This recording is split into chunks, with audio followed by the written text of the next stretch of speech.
sons, many sons and Father Abraham. I am one of them, and so are you. So let's all praise the Lord. Arm, left arm. Hey. How is everyone? Thank you for tuning in to another episode of Sunday School Live. It is your host, Jermaine Thomas, A.K.A. the Professor, and I am excited about this episode, which is actually going to be a recap. There was some technical difficulties that I had with the last episode, which is episode 2, and continuing in our series of the exploring the anatomy of belief. And so if you tuned in to that episode, what I'm going to do is I'm actually going to delete it uh, and just kind of reframe it here. And so this is episode 2.0. And again, if you pay attention to the ticker down below, the Anatomy of Belief episode will be available on podcast. And so this is an opportunity to build up the series. And then that'll be launching pretty soon. And so you'll be able to watch us here on Goma. You can also track with us on YouTube. And then you'll be able to track with us on podcast. And with the podcast, our purpose and our plan to do something just a little unique and different with our podcast audience. They don't have the capacity for the visual yet. And so maybe I'll look into that. We could do the podcast and visual. And so there's a lot of imagery, visual aids that I'll be using on this show. And that's not going to be accessible on the podcast. And so I plan to do some supplemental material to add to and to enhance the podcast experience. Let me just pull up my phone here and see who's tracking with us today. Again, just thank you. Shout out to the Goma family as a whole. I'm excited to be a part of the lineup. I consider it an all-star lineup here on Goma. So it's excited to be a part of the family, to come on and to share and give perspective and thoughts and thinking around topics that related to the scriptures, that's related to the Bible, taking a theological, philosophical, and just a general conversation. You're going to hear from my heart. This is a question and response show. This is you guys will make this show. Tracking with me. There's going to be guests and everything. So go back and check out episode 1. I lay out who I am. I lay out the vision for Sunday School Live. Hey, Shauna, what's going on? God bless you. Thank you for tracking with me, and others that may follow and check out the rebroadcast. In the comment section, like, share, and put in the comment section that I shared. And what's going to happen is, like Shauna and others, I'm going to enter your name into a drawing. And around the holiday, close to the holiday, Christmas, I'm going to do a live drawing, and I'm going to take those names of people who's tracking with us, that's sharing, and I'm going to gift you a book, whether that's a book in your hand, or if you're a Kindle person like I am. So I have if you look behind me, I have a physical library, and I have a virtual library. And so they say leaders are readers. And so I have a lot of tons of material. One of my passions is research. I love to research. I love to study. And so I'm always downloading books and reading through them.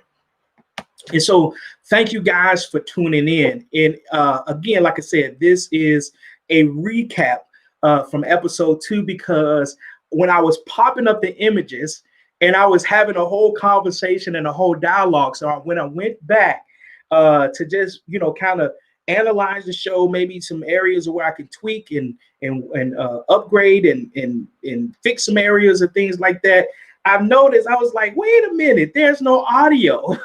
And so there's this long, odd pause between the graphics that I use in some of my commentary And there was a lot of good nuanced conversation that was occurring. And my God, I was so I was like, oh my God, no, there was some good conversation that was going on there. The podcast, the podcast actually caught it. The recording that I'm doing for the podcast actually caught the all the conversation.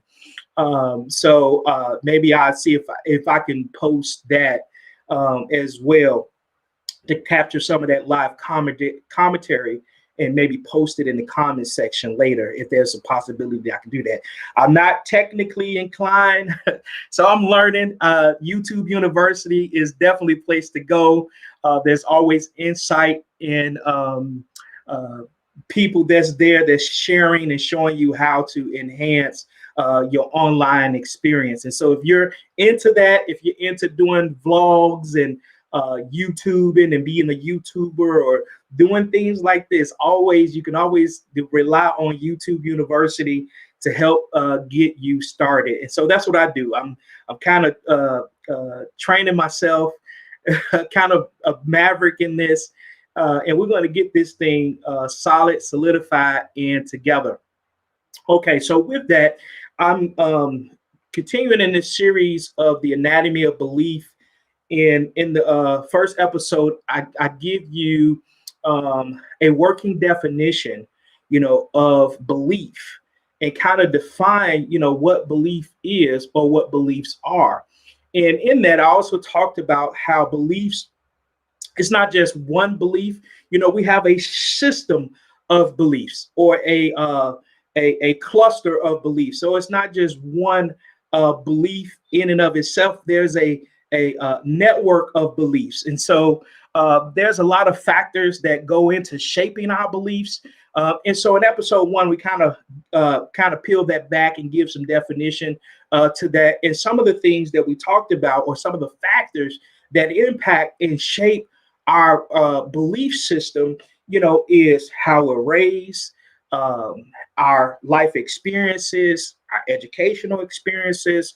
Those things are what we call those social constructs and social conditioning or religious conditioning. All of those things are factors that go into shaping our core beliefs, in our world belief or our worldview, our larger worldview, how we see ourselves and how we see the larger of society. And so in these series, what I want to do is really just kind of pull back some of the nuances of beliefs, sometimes the things that we don't necessarily pay attention to or give credence to at times. Sometimes we just allow our mind just to go and just to wonder, and we never take time to think about what we're thinking about. And so in this show, in these episode series, we're going to take a philosophical perspective, we're going to take a scientific perspective and a theological perspective, and giving and defining the anatomy of belief, and different thoughts and perspectives and streams that talk about the belief system. And I said this in episode 2. This is episode 2.0. That the central term to Jesus's message was metanoia. Metanoia, or what we commonly will refer to as, say, repentance. But metanoia means to change the way you think.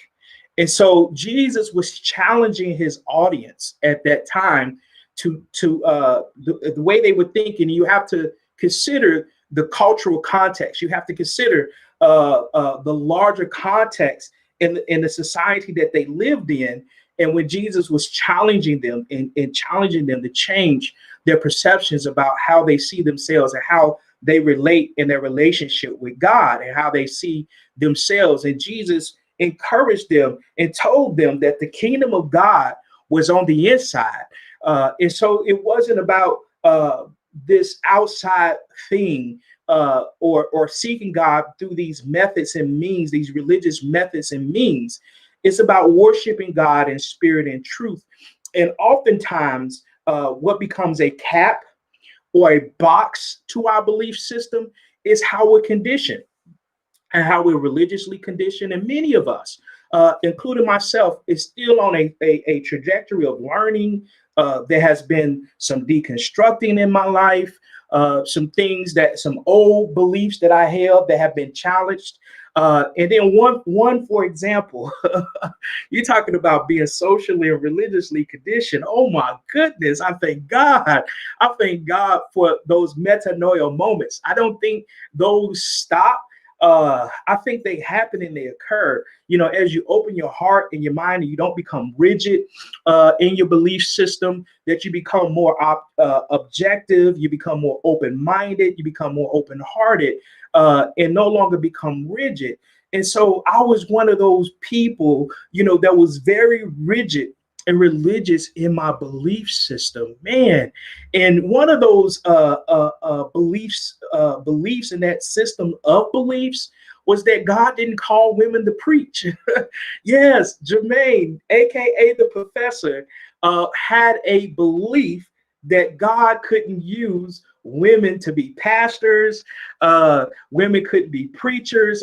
Thank God I no longer track in that thought system and that belief system.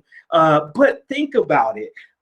That's what conditioning can do, and cause you to be rigid. And so my larger worldview was very misogynistic in aspect. I'm telling you, I don't want to say all of my beliefs because I'm gonna make some people mad. And I don't want anybody to quit the show. But listen, thank God for metanoia moments, right? And so God began to challenge these traditional ideas and beliefs, by encountering women pastors and women preachers and hearing God use them in such profound and unique ways that was touching my life. And so I began to call into question those things. I'm like, wait a minute. If God can't call women to preach and pastor, but these women are just as vocal, and then that you go into the scriptures, you understand context and things like that, because we use the scriptures out of context. There was a preacher that says, any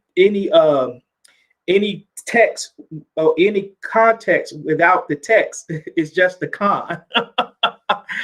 So I was conned to believing that God couldn't use women to preach. But thank God today, I don't believe that, and I cheer on women pastors. I cheer on women voices, and I thank God that these systems of patriarchy, toxic masculinity, all of these systems of thought are being challenged in our day and age, and I thank God for that. It is time that we challenge these old systems of thoughts and thinking, that does not reflect Father's heart, his nature, his mind, as seen in the person of Jesus Christ. You see Jesus, begin to challenge the belief systems of his day, the ideology of his day.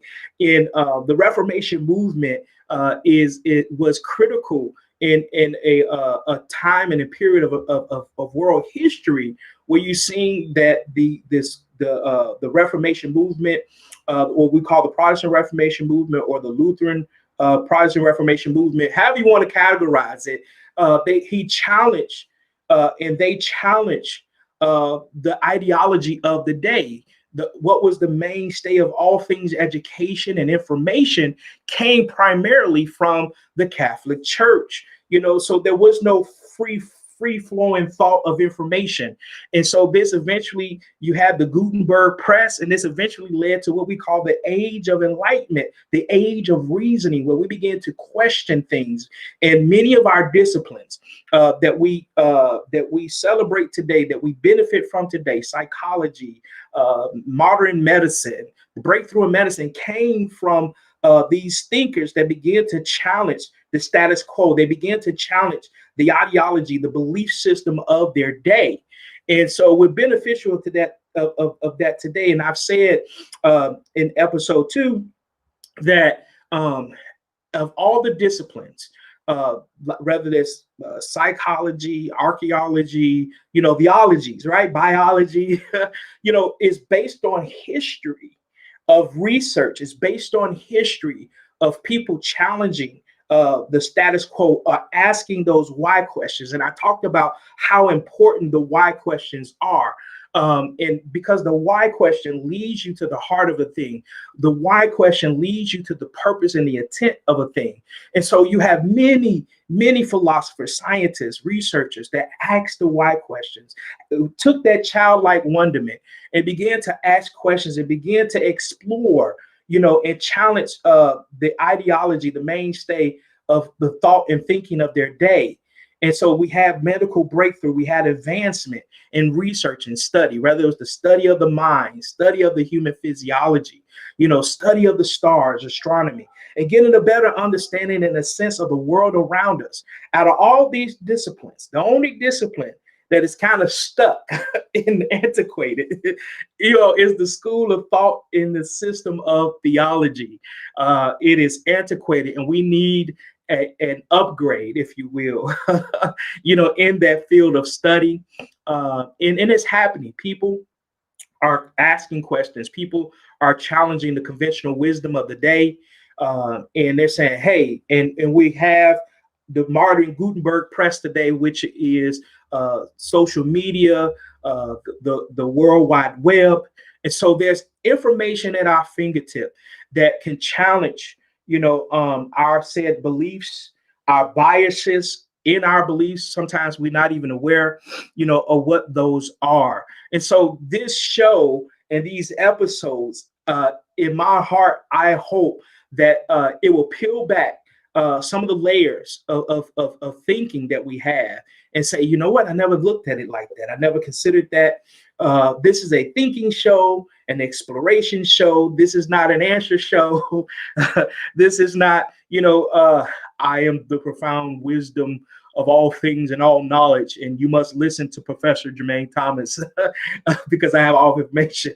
No, this is the exploration of truths, revelation, and understanding to enhance you and encourage you to be your own theologian. We have a theologian on the inside of us, the Holy Spirit, who will lead and guide us into all truth. Isn't that exciting? That even though you may not be aware of truths or present truths or the reality thereof, as you become more sensitive, challenging our biases, challenging those places where we become rigid, and God begins to open us up, and we begin to have those metanoia moments. And so I'm going to bring up some of these same graphics and kind of give some commentary and some dialogue behind these. You should say, Shauna, you're with me on this one, right? Listen, we're in this journey of exploration together. So let me bring up some of these graphics here. And oftentimes, what's in our belief system, as well as mine, in my life and growing, in reading the Bible, and not just the Bible anymore. Listen, uh, the Bible is a resource. The main source of inspiration, of information, is the Holy Spirit, and He can inspire any and all things, right? But if you look at this graphic here, I'm going to bring it up so you guys can see it, and then I'm gonna come back on. So I'm not going to give any commentary this time, because I know when I was showing the graphics. So this is episode 2.0, and we're recapping what we covered in episode 2. Because of some of the technical difficulties that we were having there. And so there was a full-fledged commentary that was taking place. Thank you, who we have here. Thank you, Connie. Thank you. Welcome to Sunday School Live. Thank you for tuning in and tracking with us. So I'm going to hide myself for a minute and bring this.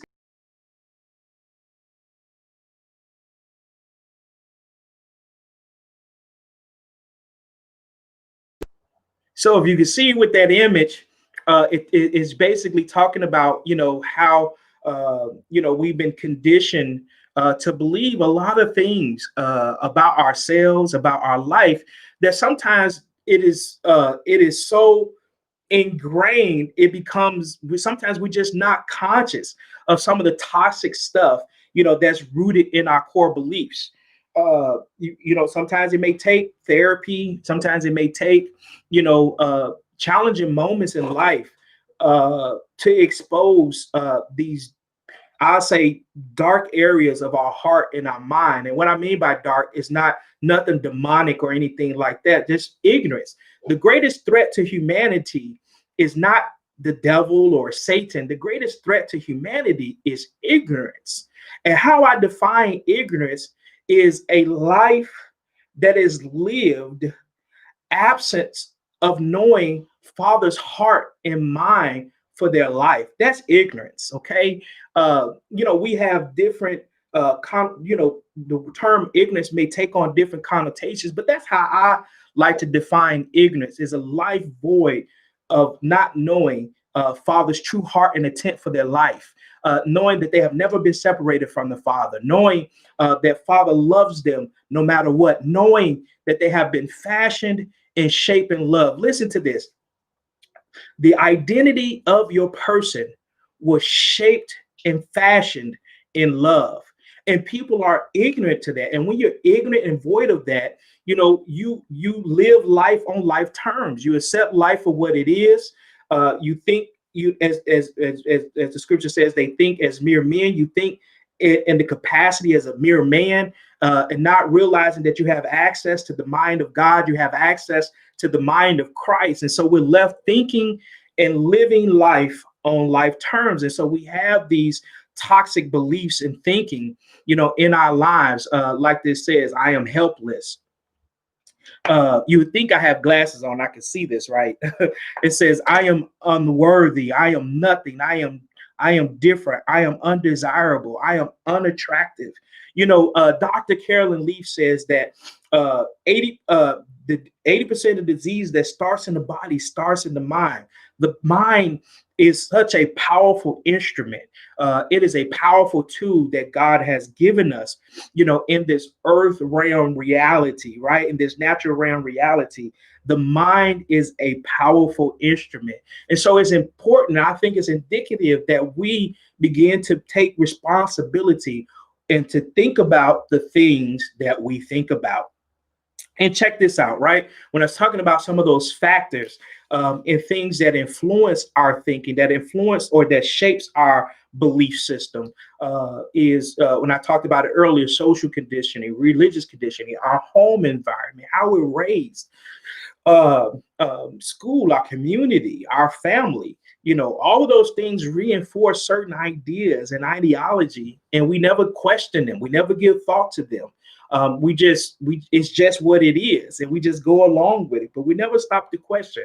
And it's important that we stop and we question things. Like I said before, the why questions. You have the small children, and many of you guys are parents, and you have the children, that childlike wonderment. The first thing they're asking you, don't do that, Junior. Why? Why? They question you because they want to know. It's something innate within us to want to know and want to understand. Listen, God is not intimidated by questions. Ask him the why questions. It's okay. He said, come, let us reason together. It's okay. You can inquire of God. He'll give you answers. He'll give you clarity. He'll lead you into all truth. Look at this graphic here, guys. Let me have this and bring this one up. This was really, really interesting to me. Okay. This image here. So I'm going to hide myself and I'm bring it up, and you guys look at these images, and I'm going to talk a little bit about them.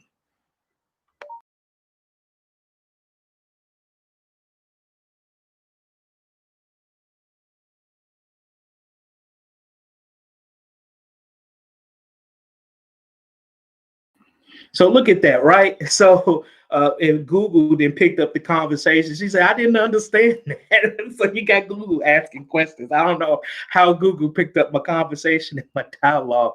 But if you pay attention, you look at this baby here, right?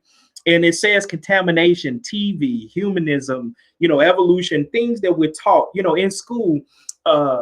Many of, and there's nothing wrong with the scientific method, logic, reasoning, that's all part of human that's how we function. That's part of the human function, the human makeup, right? The right brain, left brain type aspect of thinking, the logical side of our brain and human reasoning. There is place in our world, there's place in our lives, for human reasoning. But oftentimes we become capped in our human reason. But this picture, these images, gives us a picture of what influences us, what contaminate us, in belief. But one of the images, the graphics that I thought was really powerful, outside of the one that did social conditioning, like family, friends, TV. And I loved TV growing up, right? So television raised a lot of us. We as parents, Sesame Street, a lot of the shows, influences us, at times. Commercials, them toy commercials. Couldn't, man, let them toy commercials come on. Oh my God, listen, I want that toy. It's Christmas coming around. But that's part of our society. That's how our society runs, by these mechanisms of influence. That influences our thinking, that influences our emotions, that trigger our emotions. You'll watch the show, like the feed, the commercials with the disenfranchised and the poor children, or the animals that have been treated inhumanely. And so it pulls at your heartstrings, right? And you want to give, you want to help. It's innate, it's nature in us to want to help others. And so marketing, understands the psychological makeup of human beings. And there are systems that seek to manipulate us in that way, in that regard. And so this one here, this one graphic, to me is just really, really powerful. Just if you, with the baby with the barcode on his forehead, look at this. It says, as soon as you're born, you are given a name, a religion, a nationality, and a race, and you spend the rest of your life defending a fictional identity. Um, a part of my history of ministry was dealing with men and women navigating out of the lifestyle of addiction. And a lot of that is rooted, in trauma, history and that trauma and what opens them up. The addiction itself is not the root. It's actually the fruit of something deeper that goes on in a person's heart and a life in their life. And it's usually rooted, in flawed ideas and belief systems in their lives. And so one of the things I would tell them is that I'll go through a series of questions, right? I would say, what is marijuana made from? And they'll say a plant. And I'll say, what is cocaine made from? They would say a plant. And I would say, well, what is alcohol made from? And they would say a plant. And then I would take them over to Genesis, right?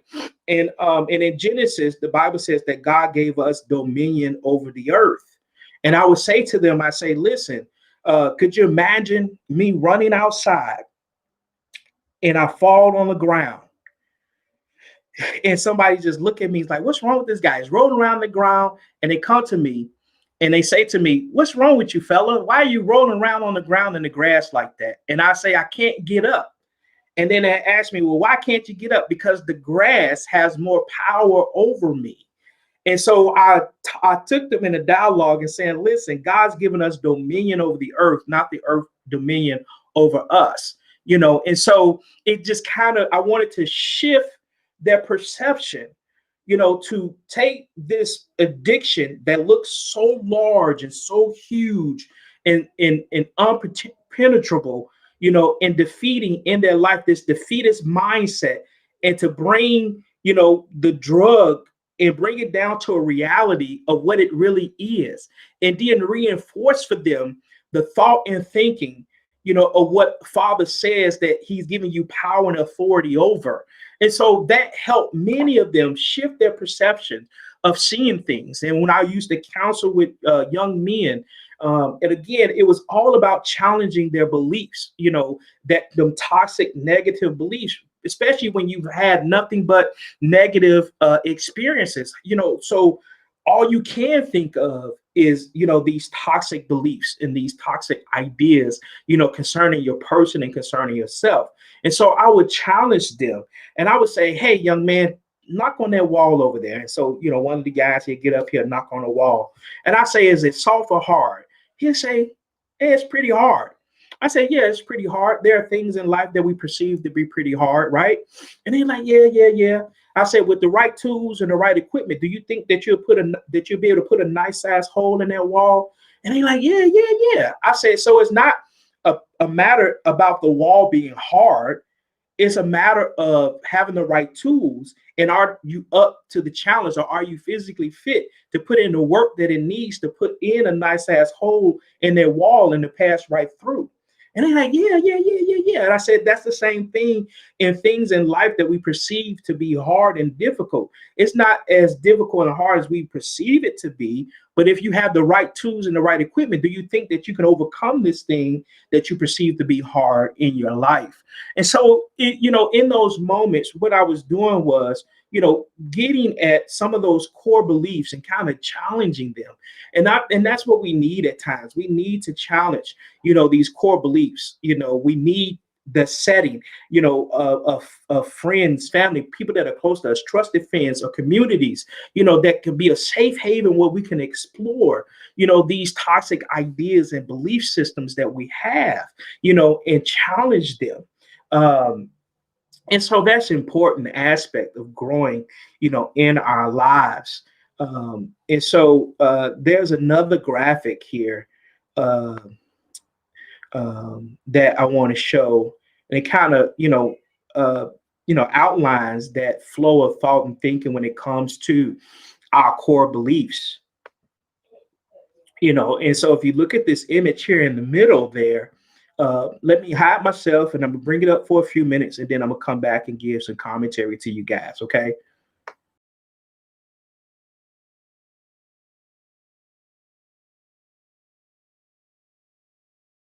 So if you look at that image there, um, it talks about our core. It talks about core beliefs, right? And in the middle, it talks about the belief of oneself in the world. And then the surrounding part of it is thoughts, behaviors, and feelings. And so I asked somebody, which comes first, the chicken or the egg. And so oftentimes we want to address things in our life and address the behaviors and up in or the feelings of a thing, but in actuality, it may be those things that flows from our thinking that impacts our feelings, that inevitably impacts our behaviors. And so you want to see a change in your life. You want to see a change in your emotions, your emotional state, your emotional well-being. You want to see things change, behaviorally in your life. It may be that uh, it's our thinking that needs to change. And so, exploring, and getting to those places of our core beliefs, the Holy Spirit will do that in our lives. And Father loves us so much, and He desires for us to know His mind. And He'll say, that mind is not reflective, that thought, Jermaine, is not reflective of my thinking toward you or my heart toward you. And you don't have to accept that. And I can remember, like I said, this is my passion topic here because this is a part of my life experiences. It's not that I've arrived, but I'm at a greater place of awareness and understanding. And I thank God for that. And I can remember, my mind and my thoughts being so toxic and being so overwhelmed that one day I had a breakdown, and I was on my way. I was driving in the middle of this busy highway, and just being so overwhelmed in my thoughts and my thinking negatively. I mean, I was my worstest critic, right? You couldn't get no lower. I can blow off what people negatively said about me, but my goodness, the thoughts and the thinking that I held in my core beliefs about myself was horrible. And so I was in that moment. I had lost all sense of I lost all sense of direction, in that moment. So I had to pull over, and I was like, I didn't know where I was going. I didn't know where I just didn't. I was just losing it, and I just began to cry. And I said, God, please, please help my mind. And I heard a fake voice say to me, he said, Jermaine, I don't want to heal that mind. I want to give you a new one. And so from that time and that place, there began to be, an awakening, an awareness, and a journey that Father, took me on, and that journey was predicated upon me, of course, but it primed it primed the pump, of my understanding and awareness, and I began to pursue, to pursue Him and to get a greater place of understanding in my life. And so begin to challenge those toxic ideas and beliefs. And sometimes it's a place that God just, come in and do that transformation and have those metanoia moments. You have those inner revelations that we call them, or inspirations or epiphanies in our lives, that frees us, and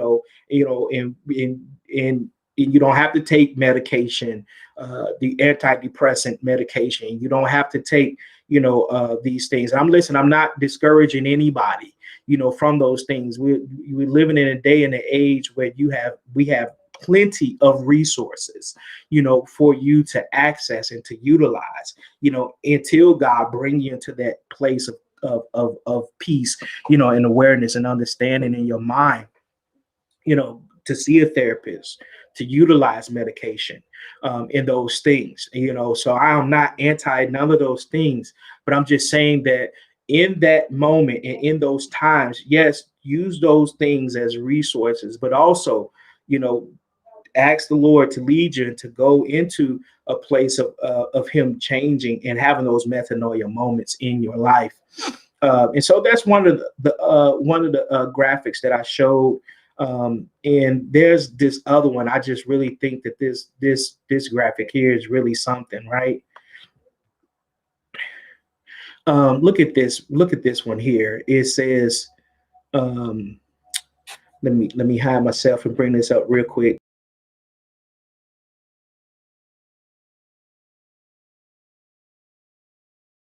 Isn't that something that says, for the most part? I mean, just that image, it's just really, I mean, these graphics are really insane, right? And it's really deep, but I mean, it's a reality for many of us in our lives. And so I wanted these graphics to highlight these things and to cause us to question, who are you? Who says this is who you are? We've accepted these constructs in our lives. We accepted these things and we define ourselves to these things, or we define ourselves according to our behaviors. But it's time to define ourselves according to who Father says that we are, and wrap our hearts and our minds around that, and have that metanoia moment in our hearts and our lives, and knowing that we have access to the heart and the mind of the Father in our lives. And we no longer have to have this low state of thinking, or thinking that we're just mere men in our lives, but that we're godlike even in our thinking. And we can be godlike even in our thinking and awareness of understanding. And so if you look at this image here, it says, for the most part, consciousness is nothing but social conditioning. And so it is one of those things to think about, and to ponder in our lives. Who told you you are who you are? Like I had that conversation, with those men and women navigating, out of a lifestyle of addiction, that a lot of those things in their life, imagine, wanting to have a productive life, and you have this addiction, in your life, and that becomes your reality, and you don't see anything beyond that. But God innately put within us what we call human resiliency, the capacity and the ability to bounce back, out of any dire situation or circumstance in our life, by having those metanoia moments in our hearts and our lives, and change in perceptions and perceptions. And I have a saying, perceptions produces powerful paradigms by which we conduct and live our life by. And so the situation or circumstance that we may be facing in our life may just be a matter of perception. But again, the mind, the brain, our belief system is such a powerful tool in our lives. And so I think that we should be responsible and thinking about what we think about as it relates to our lives and how we see ourselves. And as we see ourselves as Father sees us, that would impact the world around us, because we'll see the world, we'll see those in the world, in society, from a different perspective and from a different mind and heart. When Jesus encountered, the woman caught in the middle of adultery, consider the mindset, consider the belief system of those that was around him. They wanted to stone this woman to death. And then you had to ask, well, what was the man? Okay, they brought the woman, but they ain't bring the man out. So this religious construct of belief, is so self-defeating and destroying that they were willing to take a life because she, in their mind, violated, the principles of what they deemed and thought to be God's heart and mind. But Jesus came on the scene and he changed the paradigm, right? He changed the perceptions, of that moment. And that's what he does in our lives, is that he comes in, when we want to condemn ourselves or when we want to stone ourselves according to, the law. We thinking like, man, I missed it. I really missed it. I really messed up this time with God. But he comes in and he says, listen, I don't condemn you. I love you. I don't condemn you. I love you. This is not reflective of who you are. This is who you are. And he speaks to the reality of who you are and who you have always been, building up your confidence, building up a victorious heart and mindset, getting you to understand that power is not something that's apart from you, that you are powerful, that you are powerful, that you are strong, and that you can overcome anything in your life. And so I also, in episode 2, which is our episode 2.0, because of the issues that we was having, this book here, I highlighted this book, and I showed a video clip. And so if you go back to episode 2, you will see the video clip with Dr. A.K.A., who is the author of this book. It's called Change Your Brain and Change Your Life, by Dr. Daniel G. Amen.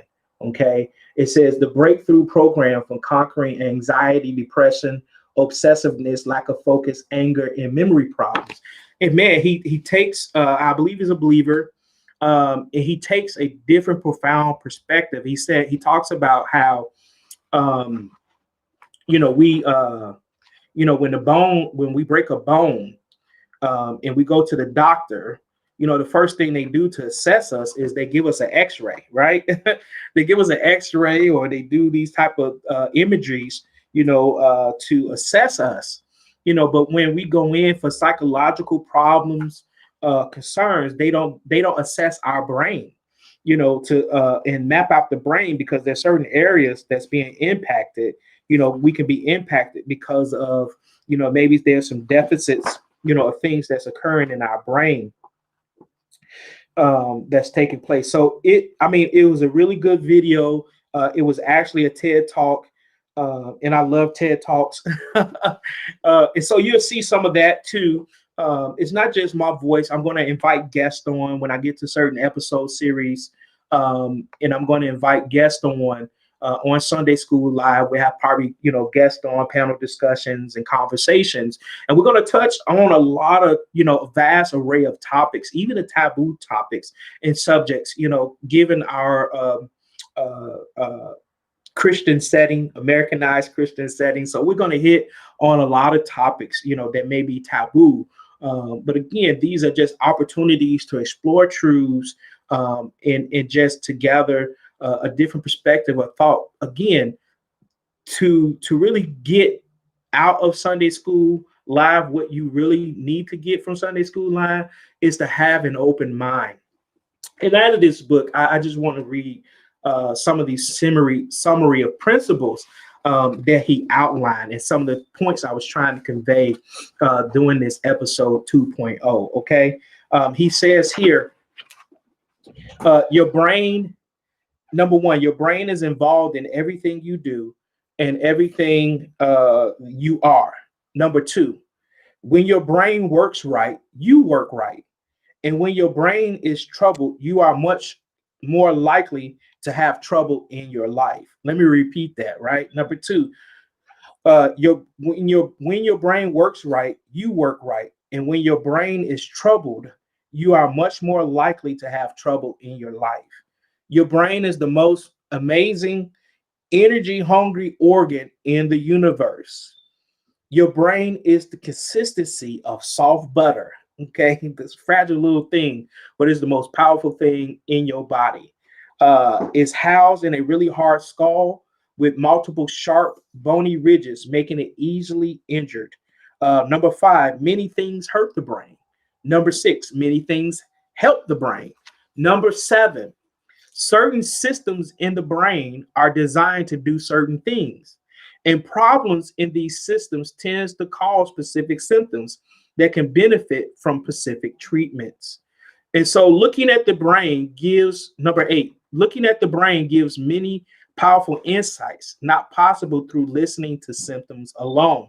Number nine, all psychiatric illnesses are not single or simple disorders in the brain. Each one has multiple types that require unique treatments. One treatment will never work for everyone.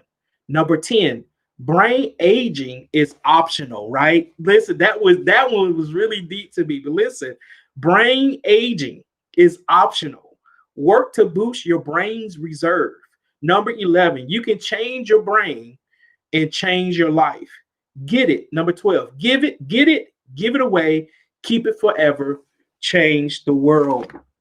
And so that's what I hope to do, in the series of the anatomy of exploring the anatomy of belief, is that something would trigger in us to cause us to go on that journey of self discovery and exploration and inquire of Father's heart and to know his heart and mind, for our lives.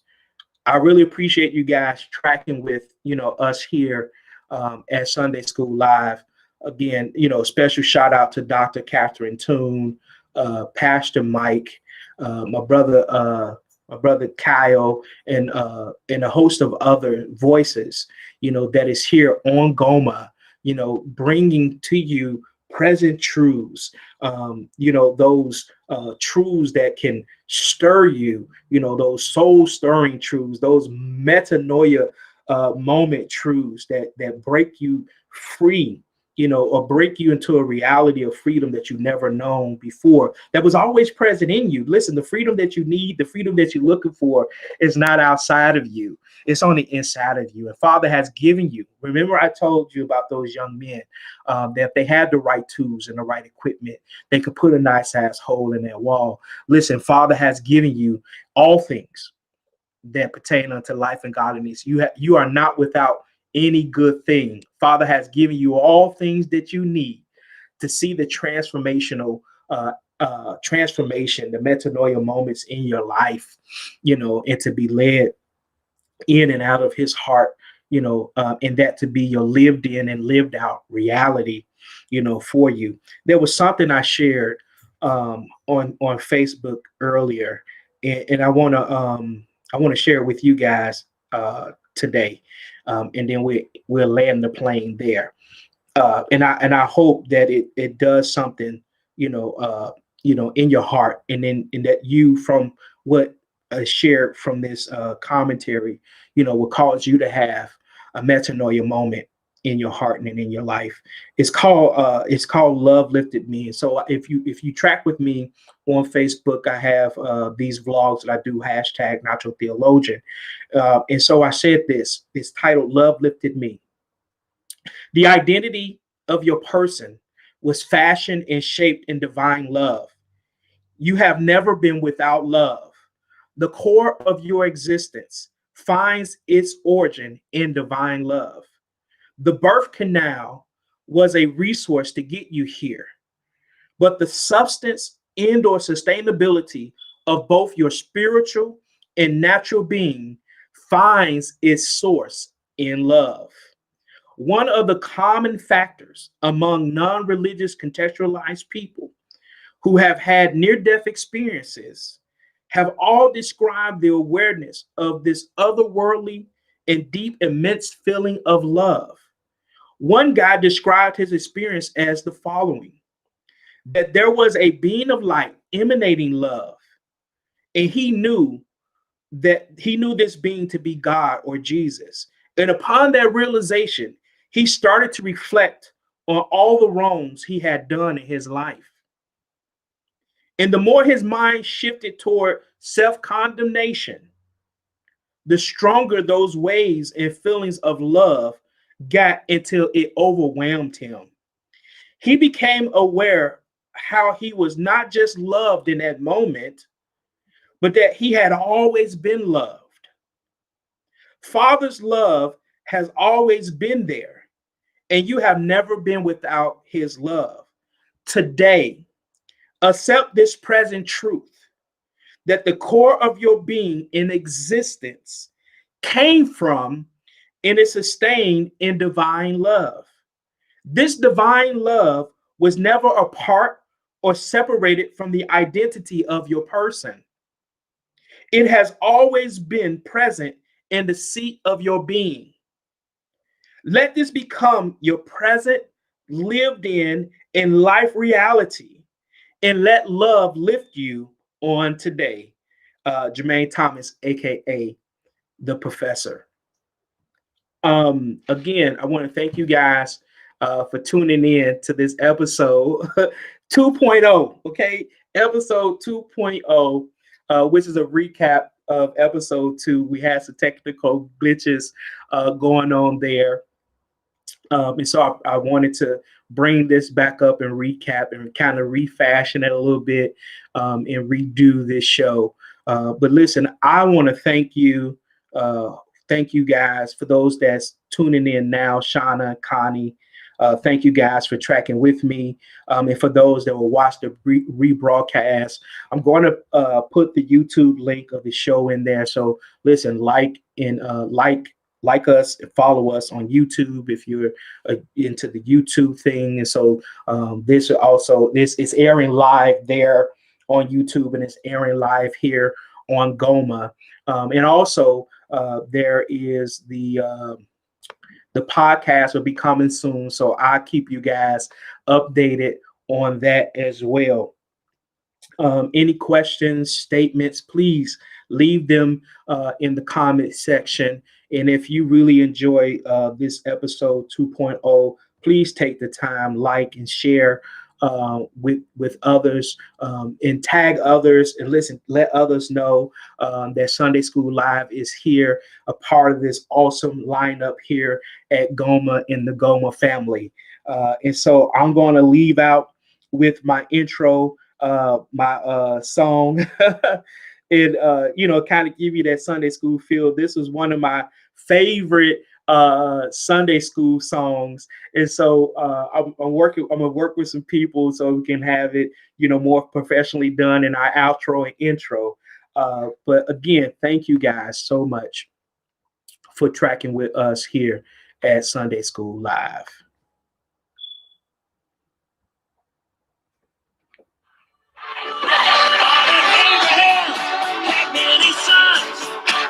Many sons have Father Abraham.